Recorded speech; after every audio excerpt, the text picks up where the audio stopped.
Hello friends, आज आपण कैरीचं करमट बनवणार आहोत। ही माझ्या आजीची रेसिपी आहे। मी जेव्हा गावी जायचं तेव्हा आजी ही रेसिपी माझ्यासाठी आवर्जून बनवायची। त्याच्यासाठी लागणारे साहित्य काय आहे ते आपण बघूयात। त्याच्यासाठी आपल्याला लागणार आहे एक कैरी, थोडासा गूळ, जिरं, मोहरी, हळद, मिरची पावडर आणि मीठ। सगळ्यात आधी आपण कैरी चिरून घेऊया।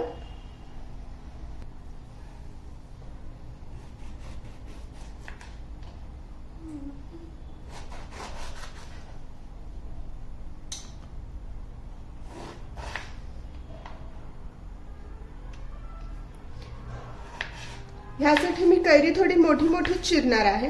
ह्यात तुम्ही कैरी बारीक चिरू नका, कारण का ते आपण शिजवणार आहोत, सो तिचा गाळ होतो, म्हणून थोडी मोठी मोठी चिरा।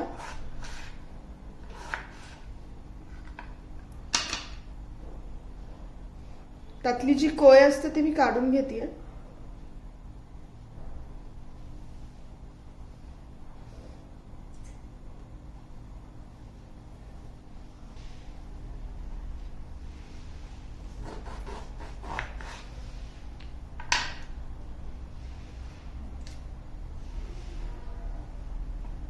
ह्यातली पण मी कोय काढून घेतेय।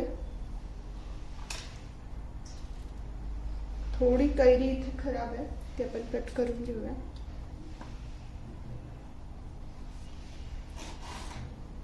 तुम्ही बघू शकता मी मोठ्या साईज कैरी कट करतेय। अगदी झटपट एक 5 मिनिटात बनणारी ही अशी रेसिपी आहे।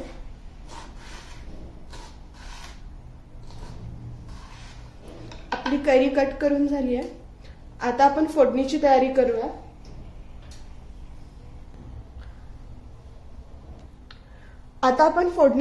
करून घेऊया। एक पातेल्यामध्ये मी पातेलं तापायला ठेवलंय, त्यात थोडं तेल घालूया।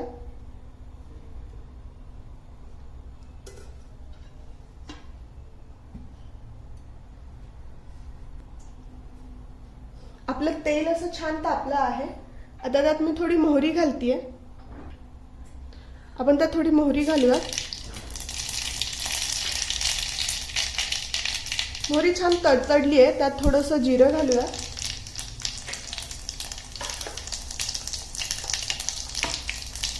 आणि त्यात मी आता कैरी घालतेय।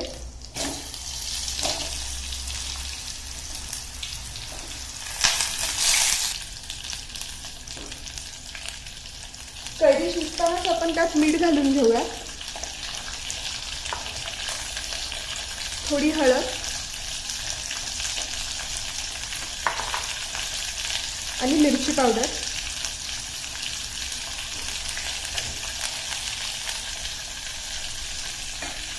आपण हे छान असं मिक्स करून घेऊया।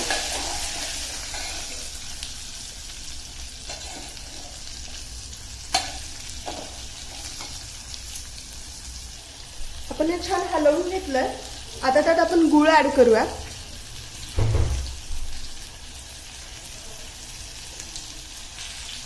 गूळ ऍड केल्यावर हे आपण थोडं हलवून घेऊया। गूळ आणि मिठामुळे कैरीला आपोआपच पाणी सुटेल। आपण हे आता बारीक गॅसवर झाकण ठेवून शिजवून घेऊया।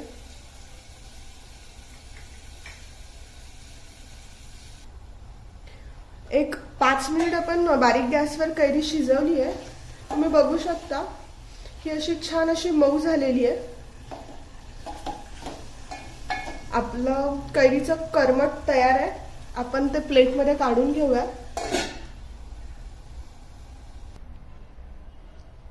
तुम्ही बघू शकता छान असं आपलं कैरीचं करमट तयार आहे। हे आंबट गोड असतं। एकदा नक्की करून बघा, तुम्हालाही सगळ्यांना आवडेल आणि अतिशय झटपट असं बनणार आहे ते। नक्की ट्राय करा।